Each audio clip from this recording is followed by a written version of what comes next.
Matapos ang isang matagumpay na buy-bust operation, aabot sa 158,000 pesos na halaga ng illegal na droga ang nasabat ng mga otoridad sa Dinalupian, Bataan.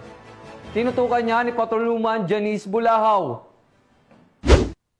Arestado ang isang hinihinalang tulak ng ilegal na droga sa ikinasang buy-bust operation ng mga operatiba ng Dinalupihan Municipal Police Station sa Barangay JC Payumo, Dinalupihan, Bataan. Kinilala ni Police Colonel Marites A. Salvadora, Provincial Director ng Bataan Police Provincial Office, ang suspect na si alias JC, 33 taong gulang, residente ng Barangay Saging, Dinalupihan, Bataan. Ayon sa ulat, na-recover mula sa suspect ang ilang sachet ng hinihinalang shabu na may tinatayang kabuuang timbang na 23.3 gramo at halagang 158,440 pesos batay sa standard drug price. Ang suspect ay kasalukuyang nasa kustodiya ng Dinalupihan MPS habang inihahanda ang kasong paglabag sa Sections 5 at 11, Article 2 ng Republic Act 9165 o Comprehensive Dangerous Drugs Act of 2002. Ang matagumpay na operasyon ay bahagi ng patuloy na kampanya ng Bataan PNP